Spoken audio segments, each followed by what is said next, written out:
Hello everybody, welcome to the Hunter Gatherer channel. Today I'm going to do a video on how to field dress a deer. There's many different ways to do it, and if you already know how, this might be just a different way, or maybe exactly how you do it. Some people take the deer home and gut it while they're hanging it right into a barrel. Some people will do it the way I do. Some people will quarter the deer out and leave the bones and the guts all behind.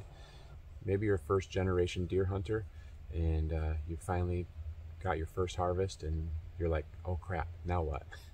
So that's what I'm going to try to show you. You've put in all the effort, you've done all the training, you've sighted in your gun, you've got the deer, you've tracked it down, you've recovered it. Now what? So I'm just going to run through this as best as I can with a camera hooked to a tree and a GoPro on my head. There will be some blood, and just prepare you for that. But this is the next step. You need to figure out what to do so you can get this deer home and take it to the deer processor, or however you're going to do it. Most of them that I know of, you take it there after you've already field dressed it. You don't bring it with the guts. So we're just going to run through how I get into the deer first, and how I position it while I do it, and what cuts I make to get the deer successfully field dressed, all of the entrails out of it, and ready to take it home and either cut it up yourself or take it to the processor. And it's 8 o'clock in the morning, and I have a buck tag, so I'm kind of watching around, trying to stay alert just in case my rifle's arm distance away. The most basic necessity is a sharp knife, and this is a knife my father built for me years ago. And I have another knife that I usually use, and this one just comes along, but I forgot to put that one back in my bag after I field dressed a deer the other day. It's at the house. I just washed it up and I forgot to put it in my backpack. So this is the one we're using today. Nice sturdy knife with a little bit of backbone, but you don't really need that. Anything sharp is going to work. You could use a knife with a gut hook. Sometimes they have just special gut hook accessories or knife pieces. Some people use the thing called a butt out. I don't have one. I've heard they're handy, but I don't use it. And just a few years ago I started using deer field dressing gloves, and these are like the cow artificial insemination up to your shoulder kind of gloves with a regular surgical rubber glove. And you can buy them at most sporting goods stores, and I never used to use them and have blood up to my elbows, but it's kind of nice to just take these off and be clean underneath. When there's snow on the ground, you can just wash yourself up, or you can find a creek and wash yourself up. So if you don't have gloves, you can still get the job done, but I suggest them. They are nice and handy to have. I don't know if this is the correct way to use them, but I put the big bulky glove on. It has long fingers and all that first. And I put this one over top of it. I just feel like it gives me better dexterity. I mean, these gloves are kind of cheap. They already ripped. If you want a heavier duty one, you get some of those like 10 mil or whatever they are, the black ones that are for like working on cars. Throw them in here to make your kit a little bit better. But like I said, these things hang off and they get in the way, so I put the other gloves on top. I don't know if that's the way they designed you to do it, but that's the way I think works the best. The next thing I do, I like to use a hill to my advantage. So what I usually do is I face the deer head down on like a little bit of a slope. It doesn't have to be a super steep one, but that's the way I do it. So I'm going to move her around and get her prepared, and that's how I start it. And then later I'll flip her the other way. Always looking in case that big buck is coming through. My first cut is going to be right at the bottom of the rib cage, right here. It's a soft spot here. I'm going to cut just above it, like right on the rib cage. The thing is, you want to be super careful of the paunch or the stomach or whatever you want to call it. This thing is full of digesting food, and if you get that on meat, it taints it. It's going to have a bad gamey flavor. So you want to protect that at all costs. You want to try to just get just under, there's like 3 or 4 layers that you're going to work through. You're going to work through the hide and the skin first. Then there's like some fat, another membrane, and then there's a couple other membranes that hold everything together. I'm going to start here.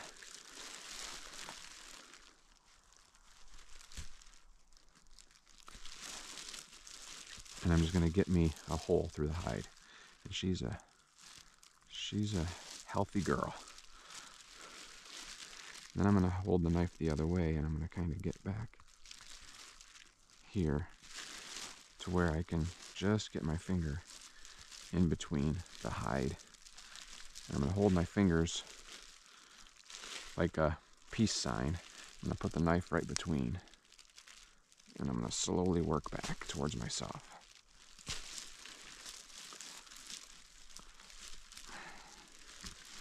And these girls were up here eating, so she has got a full stomach, so we just got to be really careful.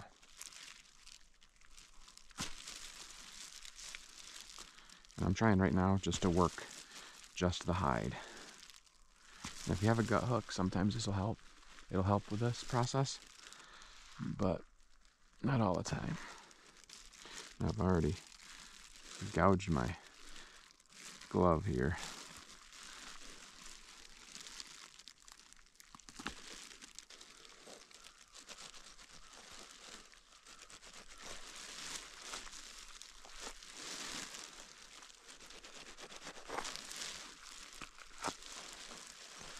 When I get back towards the hip area, I don't go getting into the meat.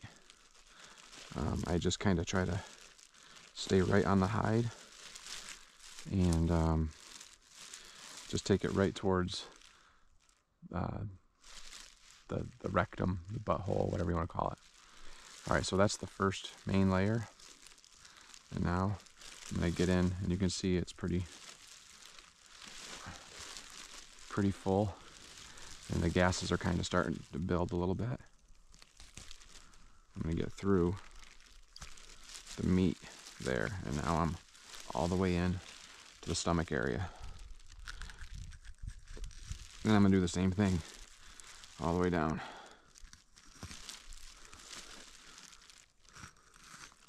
Just my fingers are keeping the blade away from the gut.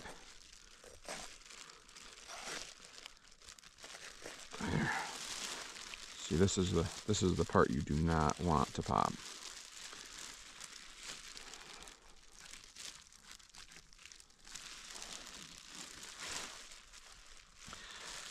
Once I'm done there, this far, I usually go to the back side, and I'm gonna go around the rectum and up through the pelvis and clean that out to where I can pull it all through. And sometimes you can tie the legs to like a tree. I just kind of get myself around like so.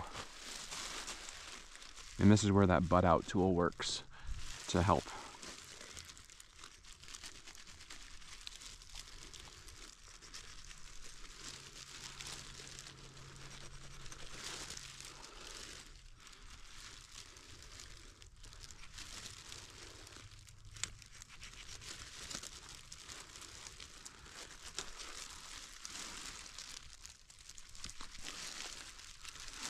And you want to be careful here. You want to stay right along the edges. You don't want to cut through anything. There's going to be like fecal matter, and her bladder's going to be up in a ways, but you could rupture that too. And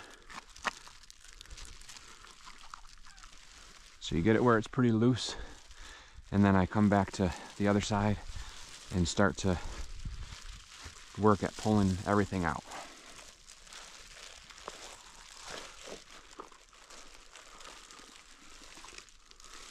Right there's her bladder. It's not too full. And I had actually seen her go to the bathroom when I was getting ready to shoot, so we got everything pulled out through, and so her pelvic area is cleaned out.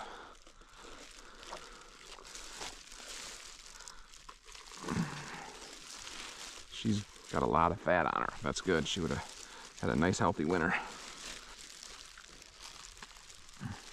I don't know if I've seen a deer this fat in a long time. I mean, there is just piles of it in there. That's good. Now that I have everything pretty loose here, I flip her around and I work into the chest cavity. I gotta go around the diaphragm. That's the muscle that's holding the lungs and everything up out of the stomach area. So you cut around that. It hooks all the way around the rib cage. So you're gonna cut around that, and then you're gonna get up in there and you're gonna cut her esophagus, windpipe loose, and then you can pull everything out. When you get a really nice buck and you want to get it mounted and cape it out, you do not want to cut up through here. On doe, if you want to, you can bust up through the rib cage. It makes it easier to reach around. When you get in here, let's see if you can see it. This is the diaphragm right here. It's this muscle membrane here, and it goes all the way around. And so I just start on one side, cut, and now here's where the blood's gonna come because I shot her in the lungs. So there's gonna be a lot of blood coming out. So come all the way around.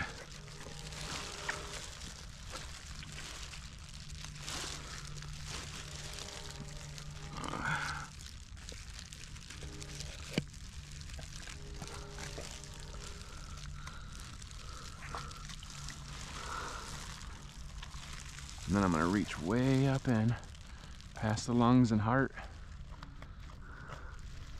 And I'm gonna work at getting this esophagus kind of pulled apart. Reach all the way up in with a knife as far as I can. And I'm gonna cut that. And just be careful to stay away from your fingers. Like I said, sometimes it's easier to cut this chest. There we go, I got that. And we're gonna just pull with everything. And we're just gonna turn her to the side. And a lot of times that diaphragm likes to hold everything in there. So you get in there carefully, watching the blade, watching your hands.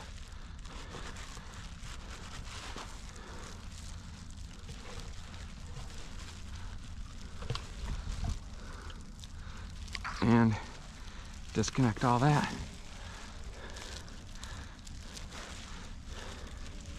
And on the back side, you got a few veins and or arteries that hold on, and you just pull everything out. The whole chest cavity is empty of all the organs and all the parts, but there's going to be still some fat in there behind the, or covering the inner loins, and if you got a lung shot or a heart shot, all that blood's going to be in the chest cavity up above the diaphragm, and it will be clotting. So there's going to be some blood clots and stuff that you need to work on getting out. A lot of times you can just kind of either work it down through the pelvic region and it'll just kind of all escape that way if you're on the hill. That's why I like to do it this way, or you can try to lift up the front half of the deer and help it drain down through there.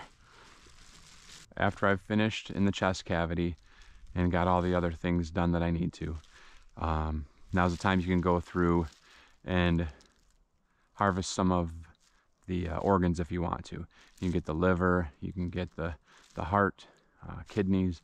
I don't know what everybody eats. Some people even eat this membrane that surrounds the stomach. I don't do that. And I don't usually eat the organs. I'm not an organ eater, I'm an organ donator. So I donate these to some friends. I have friends that really love the heart, and so they usually get it. I'll give it to one or the other.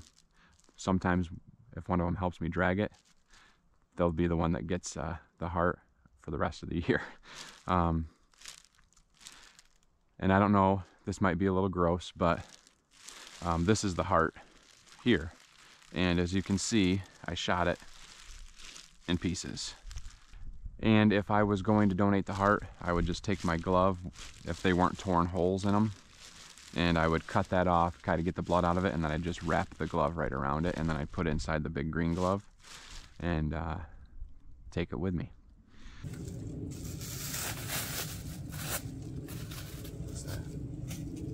I hope I was able to help you out in how to field dress your deer. Thanks for checking in, and hey, congratulations on your first or your second or your 50th deer. Proud of you. Not everybody can do this, and it takes some skill and effort, and congratulations. That's gonna be it for this video. You can check out some other ones from me if you want to, or you can even check this hunt out. It was pretty fun. Anyway, I just want to thank you for swinging by, and I want to let you know that we love you, God loves you, and we'll see you on the next one. Happy hunting, congratulations, and welcome to the fold of the mighty deer hunters. We'll see ya.